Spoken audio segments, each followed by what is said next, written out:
Alice no País das Maravilhas de Lewis Carroll, capítulo 11. Quem roubou as tortas? Quando os dois chegaram, o rei e a rainha de copas estavam sentados em seus tronos, com uma grande multidão em volta deles. Ali se encontrava presente todo tipo de ave e bicho, bem como o baralho completo. O valete estava de pé diante deles, acorrentado, com um soldado de cada lado para vigiá-lo. Perto do rei estava o coelho branco, com uma trombeta em uma das mãos e um rolo de pergaminho na outra. Bem no centro do tribunal havia uma mesa, com uma travessa bem grande de torta sobre ela. Pareciam tão deliciosas que Alice ficou com água na boca só de olhar. Seria bom se terminasse logo com esse julgamento, refletiu, e se servisse um belo lanche. Mas como isso não parecia muito possível, começou a observar tudo à sua volta, para ver se o tempo passava mais depressa. Alice nunca estivera num tribunal de justiça antes, mas já tinha lido sobre isso em livros, e ficou muito contente por ver que sabia o nome de quase tudo ali. Aquele é o juiz, disse consigo mesma, por causa da peruca. Bem a propósito, o juiz era o próprio rei. Como ele usava a coroa por cima da peruca, não parecia estar muito à vontade, e com toda certeza não estava vestido apropriadamente. E aquela é a banca dos jurados, pensou Alice. E aquelas 12 criaturas? Foi obrigada a dizer criaturas, porque ali havia animais e aves. Suponho que sejam os jurados. Ela repetiu essas últimas palavras umas 2 ou 3 vezes, muito orgulhosa de si, pois achava, e com toda a razão, que pouquíssimas garotas da idade dela sabiam o significado de tudo aquilo. Mas membros do júri também estaria correto. Os 12 jurados estavam todos muito ocupados escrevendo em suas tabuletas. O que é que estão fazendo? Alice cochichou ao grifo. Não podem ter nada para escrever ainda, pois o julgamento nem começou. Está escrevendo seus nomes, sussurrou o grifo em resposta, pois temem esquecê-los até o fim do julgamento. Mas que burrice! Alice começou a dizer em voz alta em tom de indignação, mas parou de repente, porque o coelho branco bradou: Silêncio no tribunal! E o rei colocou seus óculos e olhou ansioso ao redor para descobrir quem estava falando. Alice pôde ver, tão bem como se estivesse olhando por cima dos ombros deles, que todos os jurados estavam escrevendo "mas que burrice" em suas tabuletas. Dava até para ver que um deles não sabia escrever burrice e que teve de perguntar ao colega do lado. Que bagunça danada! Vão ficar todas essas tabuletas até o fim desse julgamento, pensou Alice. Um dos jurados tinha um giz que rangia. E isso, é claro, Alice não pôde suportar. E lá se foi ela, deu a volta no tribunal, pôs-se atrás dele e logo achou um jeito de dar um sumiço no giz. E fez isso tão rapidamente que o pobrezinho do jurado, era Bill, o lagarto, nem percebeu o que havia acontecido. Ficou meio perdido, procurando por toda a parte e afinal viu-se obrigado a escrever com o dedo pelo resto do dia. E foi totalmente inútil, porque não ficava marca alguma na tabuleta. Arauto, leia a acusação, ordenou o rei. Nessa hora o coelho branco tocou 3 vezes a trombeta, desenrolou o pergaminho e leu o seguinte: A rainha de copas fez algumas tortas num belo dia de verão. O valete de copas roubou as tortas e nem deu satisfação. E qual o veredito? Questionou o rei ao júri. Não, ainda não, interrompeu o coelho apressadamente. Ainda não foram cumpridos todos os procedimentos. Que entre a primeira testemunha, mandou o rei. O coelho branco tocou 3 vezes a trombeta e bradou: Primeira testemunha! A primeira testemunha era o chapeleiro. Ele entrou com uma xícara de chá numa das mãos e uma fatia de pão com manteiga na outra. Desculpe, majestade, começou, por trazer isso, mas ainda não tinha terminado meu chá quando recebi a convocação. Mas já devia ter terminado, advertiu o rei. Quando foi que começou?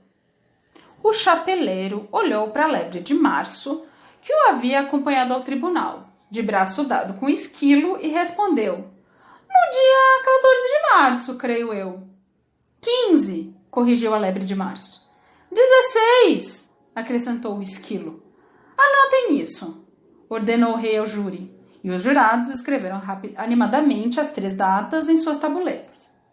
Depois somaram tudo e converteram o resultado em real e dólar. Tire o seu chapéu, mandou o rei ao chapeleiro. Mas não é meu, disse o chapeleiro. Então é roubado, exclamou o rei, virando-se para os jurados, os quais imediatamente registraram o fato. Eu vendo chapéus, explicou o chapeleiro. Nenhum deles me pertence. Eu sou um chapeleiro. Nesse ponto, a rainha colocou os óculos e começou a encarar o chapeleiro, que ficou pálido e agitado. Apresente o seu depoimento, convocou o rei. E nada de nervosismo, do contrário, será executado agora mesmo. Isso parece não ter surtido nenhum efeito na testemunha, que olhava apreensivo para a rainha e ficava apoiando o peso do corpo numa perna e depois na outra. Na confusão em que estava, acabou mordendo a xícara em vez de morder o pão com manteiga e arrancou um bom pedaço fora. Nesse exato momento, Alice sentiu uma sensação estranha, que a deixou intrigada, até descobrir o que era. Ela estava começando a crescer novamente. Primeiro pensou que deveria se levantar e sair do tribunal, mas depois decidiu permanecer onde estava, enquanto houvesse espaço suficiente para ela. Pare de me apertar, pediu o esquilo, que estava sentado ao lado dela. Eu mal posso respirar. Não posso evitar, desculpou-se Alice humildemente. Estou crescendo. Você não tem permissão para crescer aqui dentro. Não diga besteiras, disse Alice ousadamente. Não sabe que também está crescendo? Mas cresça no ritmo moderado, explicou o esquilo, e não dessa maneira escandalosa. Ele se levantou muito aborrecido, atravessou o tribunal de fora a fora e foi acomodar-se do outro lado. Durante todo esse tempo, a rainha não perdera o chapeleiro de vista e justamente quando o esquilo estava atravessando o tribunal, disse a um dos funcionários: traga-me a lista dos cantores do último concerto. Ao ouvir isso, o infeliz do chapeleiro ficou tão nervoso que acabou arrancando os sapatos. Apresente seu depoimento, repetiu o rei muito zangado. Ou eu mando executar, esteja nervoso ou não. Sou um pobre coitado, majestade, começou o chapeleiro com voz trêmula. E ainda não tinha começado meu chá. Não tem nenhuma semana. E com a escassez do pão com manteiga e o bruxuleio da fumaça da chaleira... O bruxo veio? Que bruxo? Perguntou o rei. O bruxuleio, corrigiu o chapeleiro. Claro, o bucho cheio. Você queria mesmo era encher o bucho, não é? Disse o rei rispidamente. Pensa que sou um idiota? Prossiga. Sou um pobre coitado, continuou o chapeleiro. E muitas outras coisas ficaram estranhas depois daquilo. Mas a lebre de março disse que... Eu não disse nada, interrompeu a lebre de março sem perda de tempo. Disse sim, replicou o chapeleiro. Eu nego, exclamou a lebre de março. Ela nega, repetiu o rei. Não registrem isso. Bom, de qualquer forma, o esquilo disse que... O chapeleiro prosseguiu, olhando ansiosamente para os lados para ver se ele negaria também. Mas o esquilo não negou nada, pois estava dormindo pesado. Depois daquilo, prosseguiu o chapeleiro, eu cortei mais algumas fatias de pão e passei manteiga. Mas o que foi que o esquilo disse? Um dos jurados perguntou. Disso eu não lembro, respondeu o chapeleiro. Tem de se lembrar, ou será executado, observou o rei. O pobre chapeleiro deixou cair a xícara de chá e o pão com manteiga. Ficou de joelhos e suplicou. Sou um pobre coitado, majestade. E um pobre orador também, acrescentou o rei. Nesse momento, um dos porquinhos da Índia aplaudiu, mas foi imediatamente sufocado pelos funcionários do tribunal. Como essa expressão Ainda pode ir a dúvidas, eu vou explicar como isso foi feito. Eles tinham um saco de lona bem grande que se fechava na boca com um barbante. Enfiaram o porquinho da Índia dentro do saco de cabeça para baixo, amarraram e sentaram em cima.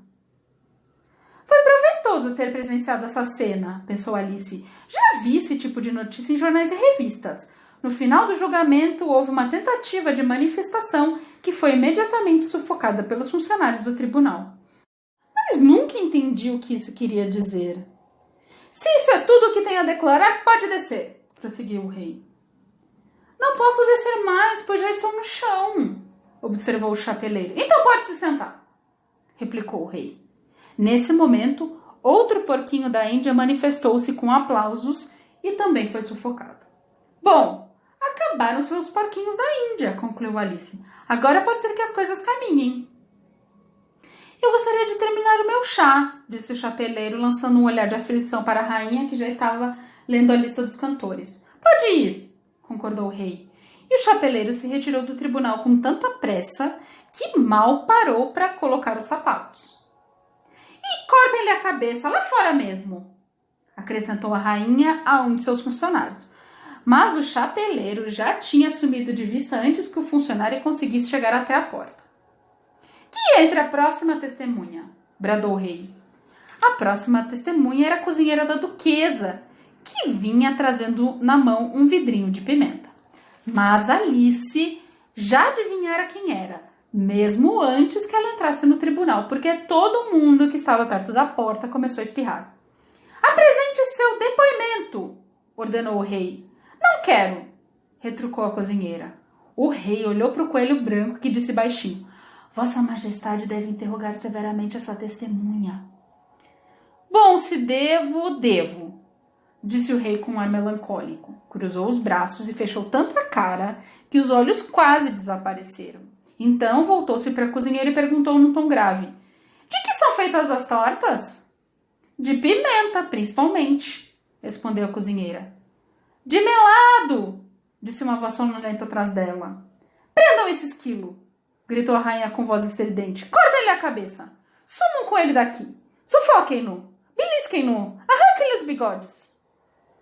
Por alguns minutos, o tribunal virou uma balbúrdia.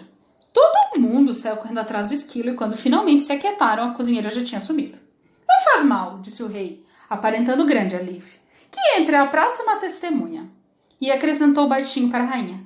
Francamente, minha querida, você deve interrogar a próxima testemunha. Isso já está me dando dores de cabeça. Alice ficou observando o coelho branco enquanto ele desenrolava a lista.